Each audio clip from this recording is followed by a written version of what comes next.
అందరూ పార్టిసిపేట్ కూడా వారు మాట్లాడాలి. ఎందుకంటే ఇంకో రాలేదు అచ్చుమల్లి కష్టపడచ్చు మన సన్మానం మళ్ళీ వచ్చేది నేను అందరూ మాట్లాడుకున్నప్పుడు లాస్ట్ సన్మానం రాలేదు కదా ఎక్కువ దగ్గర అక్కడ వస్తుంది. కానీ మాతోటి మా వెంటంటి నిలబడి మన గౌరవ ఎంపీ గారు ఏమన్నారంటే వాళ్ళు చేసిన కాబట్టి ఇట్లా అభివృద్ధి కనిపించింది, ఇంత పని జరిగింది, ఆ పిల్లలు కష్టపడుతున్నారు, వాళ్ళని మీరు ప్రెషర్ చేస్తున్నారు, లేదు ఇది వీళ్ళ ఫస్ట్ మా పిఆర్ డిపార్ట్మెంట్ నుంచే ఎక్కువ వర్క్స్ అనేది శాంక్షన్ ఉంటుంది. సో ప్రతి ఎంపీటీసీ గారు మాతో కాంటాక్ట్లో ఉంటారు. మేము వాళ్ళతో ఏదున్నా కానీ మేము వాళ్ళతో మాకు చర్చించి సర్పంచులు ఎంపీటీసీలతో చర్చించి మా పనులు అనేది చేయడం జరుగుతుంది. సో నాకు ఇక్కడ ప్రతి ఉన్న ఎంపీటీసీ అందరితో నాకు చాలా అనుభవం, మంచి అందరు మంచి సపోర్టివ్ వ్యక్తులు. 5 సంవత్సరాల ప్రయాణంలో వారు ప్రజలతో మమేకమైన తీరు, ప్రజలతో కొనసాగించిన సంబంధాలు, మండల అభివృద్ధికి చేపట్టిన కార్యక్రమాలు చాలా మటుకు ఉద్యోగంలో అయితే ఈ పదవీ కాలం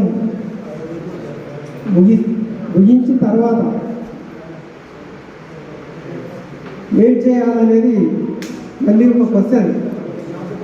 దానికి వాళ్ళు గతంలో వాళ్ళ కెరీర్లో ఈ 5 సంవత్సరాల ప్రయాణంలో ఏం ఒడిదుడుకులు జరిగినాయి, ఏ విధంగా డెవలప్మెంట్ చేశారు, ప్రజలతో వాళ్ళకున్న సంబంధం ఏంటి, వాళ్ళ యొక్క నిర్ణయాధికారం ఏముంటుంది అనేది ఒక క్వశ్చన్గా ఉంటుంది. కాబట్టి అందరూ గతంలో చేసిన పనులన్నింటినీ దృష్టిలో పెట్టుకొని ఇంకా ముందు కూడా మంచి పదవులకు ఎదగాలని వాళ్ళందరినీ నేను మనస్ఫూర్తిగా కోరుతున్నాను. ఏపీసీ గారికి, ఎన్టీపీసీ గారికి, ఎంపీడీ గారికి, గారికి అదేవిధంగా ఈ కార్యక్రమానికి చేసినటువంటి ఆఫీస్ సిబ్బంది, అదేవిధంగా పంచాయతీ సెక్రటరీ, పత్రికా విలేకరులు, అదేవిధంగా కోట్ల పోవచ్చు అని అన్నారు. అది భారతీయ రాజ్యాంగం కల్పించిన హక్కు. కాబట్టి మేము చదవకపోయినా ఉన్నత పదవులు రావచ్చు. కానీ మీ అనుభవాలు, మీ ట్రైనింగ్లు కానీ, మీ చదువులు కానీ మీ ముందర మరి తక్కువనే. ఎందుకంటే మీ సలహాలతోటే మేము ఏదైనా చేయగలిగే ఉంటుంది. కానీ మాకున్న అవకాశాలు అలాంటివి, మీకున్న సౌకర్యాలు వేరే. కానీ మీ హోదా మీకు, మా హోదా మాకు ఈ 5 సంవత్సరాలు మీరందరూ సహకరించి మరి మమ్మల్ని గుర్తించి కూడా మాకు ఈరోజు ఈ కార్యక్రమాన్ని ఏర్పాటు చేసినందుకు హృదయపూర్వక ధన్యవాదాలు. అంటే జీవితానికి విడుదల కాదని, అది ఇంకా రాజకీయ భవిష్యత్తుకు పునాది అని నేను భావిస్తాను. అదేవిధంగా అందరూ వారి వ్యక్తిగత మరియు రాజకీయ భవిష్యత్తు ఇంకా ఉన్నతంగా ఉండాలని ఈ సందర్భంగా కోరుకుంటూ అందరికీ ఆల్ ది బెస్ట్ చెప్తూ మరి నాకు ఇచ్చిన అవకాశాన్ని వినియోగిస్తూ నేను ముగిస్తూ థ్యాంక్ యూ. అన్నది నాకైతే చాలా నేర్పించింది. ఈవెన్ ఒక పంచాయత్ సెక్రటరీ అంటే కూడా నాకు మీనింగ్ తెలియదు. ఒక పంచాయత్ సెక్రటరీ అంటే ఎవరు, ఏం చేస్తారు అని కూడా అర్థం కూడా తెలియదు. ఏ రోజు కూడా నాకు తెలుసుకోవాల్సిన అవసరం రాలేదు. ప్రతిదీ గ్రామం మీద చేసుకుంటుంది, అది అట్లా అయిపోయింది. పెళ్ళైన తర్వాత ఎంపీటీసీలో వచ్చిన తర్వాతనే ప్రతి ఒక్కటి గ్రామ పంచాయత్ సెక్రటరీ నుంచి సర్పంచ్, ఎంపీటీసీ, ఎంపీపీ, జెడ్పీటీసీ, ప్రతి ఒక్క పదవి, ప్రతి ఒక్క అధికారి, ఎంపీడీఓ కానీ, ఎంఆర్ఓ కానీ అంటే ఎవరు అట్లా ఏడుంటారు, ఏం చేస్తారు, ఎవరి పని, ప్రతి ఒక్కటి తెలిసింది ఈ పదవి వల్లని.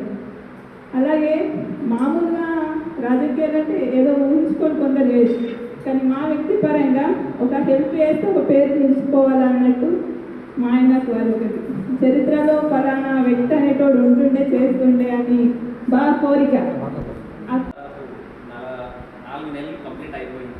5వ నెల నేను ఇక్కడికి వచ్చి, సో ఈ తక్కువ సమయంలో నేను అంటే ముఖ్యంగా బాసర్ నుంచి వచ్చినప్పుడు బాసర్ నాకు అక్కడ 10 జీపీలే ఉన్నాయి. ఇక్కడికి వచ్చేసరికి 32 గ్రామ పంచాయతీ ఒకేసారి అనుకున్నాను అనమాట. మరి 32 అంటే చాలా పెద్ద నంబర్ యాక్చువల్గా. ఆ జిల్లాలో చాలా పెద్ద నెంబర్ ఇంకా అయితే చిన్న జిల్లా కాదు. సో నేను వచ్చిన తర్వాత నేను రాకముందే కొంచెం మండలం గురించి తెలుసుకున్నాను, పక్క మండలమే కాబట్టి నాకు కొంచెం తెలుసు. పాత ఎంపీడీఓ గారు నాకు పరిచయం. మరి కోఆప్షన్ అందామన్న గారికి, అదేవిధంగా నా ముందున్నటువంటి సెక్రటరీలకు మరియు పాత్రికేయులకు, ప్రింట్ ఎలక్ట్రానిక్ మీడియా వాళ్ళకు, అధికారులకు మరియు నా తోటి సోదరులందరికీ కూడా కావడం నిజంగా నా యొక్క ఎంపీటీసీ పరిధిలోని గ్రామాలైనటువంటి కోస్లీ, మధ్యపల్లి, మిట్టాపూర్ గ్రామ ప్రజలకు నా యొక్క హృదయపూర్వక అభినందనలు, కృతజ్ఞతలు తెలియజేస్తున్నా. ఎందుకంటే వారి వలన ఈరోజు నేను ఇక్కడ ఈ స్థాయిలో నిలబడ్డా. మరి వారికి నేను ఎప్పుడు కూడా మర్చిపోలేను. అదేవిధంగా మరి ఒక ఏబీవీపీ నాయకుడిగా నేను ప్రజలతో మమేకమైన విద్యార్థుల యొక్క సమస్యలపై చిన్నప్పుడు కాలేజీలో ఉన్నప్పుడు కొట్లాడుతుండే.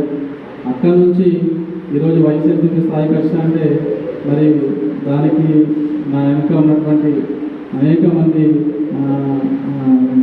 ప్రోత్సాహం ఉంది. ముఖ్యంగా నన్ను నమ్మి నాకు టికెట్ ఇచ్చిన నా పార్టీ బీజేపీ, మరి పార్టీ పెద్దలకు నేను ఈ సందర్భంగా ఉదయపూర్వక ధన్యవాదాలు తెలియజేస్తున్నా. అదేవిధంగా ప్రతిదీ ఎంకరేజ్ చేస్తుండే, అజ్జయ్ విజయ్ అంటాడు, లేడీస్గా నువ్వెందుకు అటుపోతావు ఇటుపోతావు. ఇంకా ఈవెన్ ఇప్పుడు ఒక ఎమ్మెల్యే ఒకవేళ ఛాన్సెస్ ఇప్పుడు నేను మామూలుగా చెప్తున్నాను, అట్లాంటి దాన్ని కూడా ముందుకు దోచేసే వ్యక్తి అన్నట్టు ఎందుకంటే ఎంకరేజ్ చేస్తూ ఉంటాడు.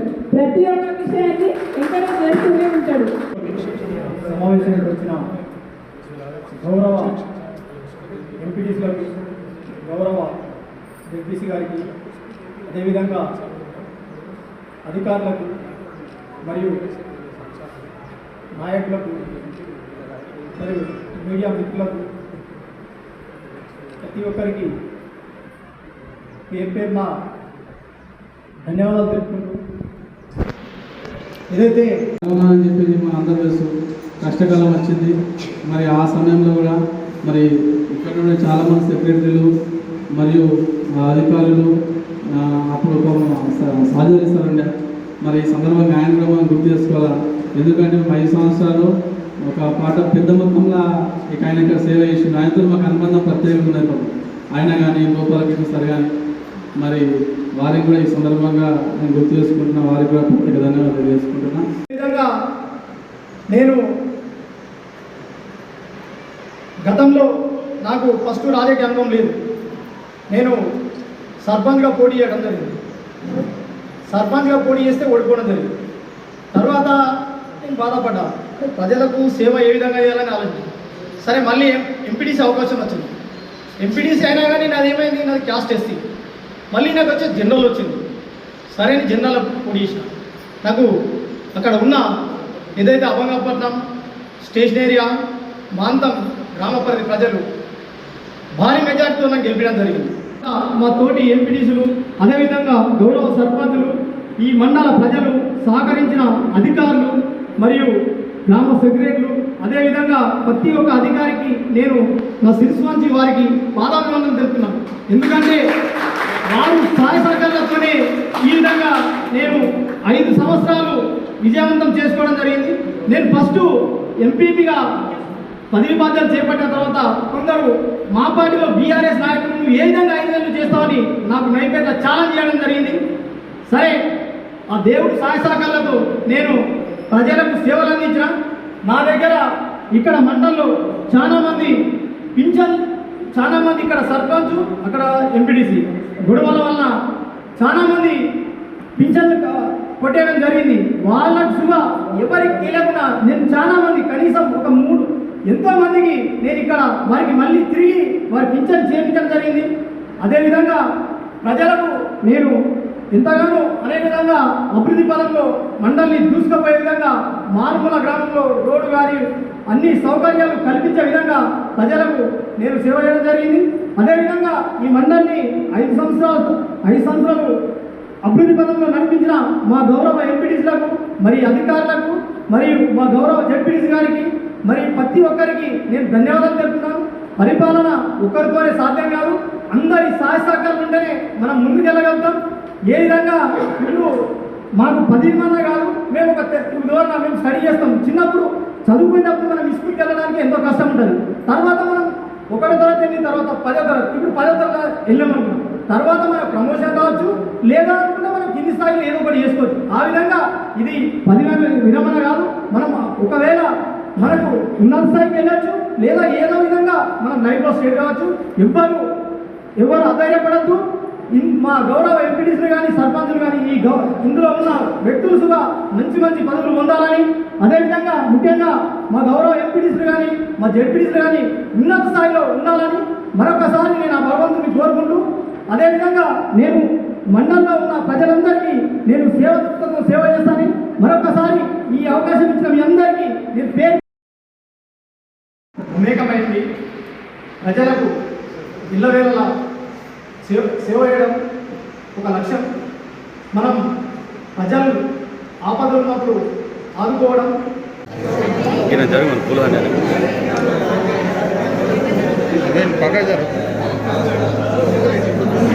నాకు సహకరించిన మా నవీపేట్ మండల మీడియా మిత్రులకు మరొక వారి నేను శిరస్సు వంచి వారికి పాదాభివందన తెలియజేస్తాను.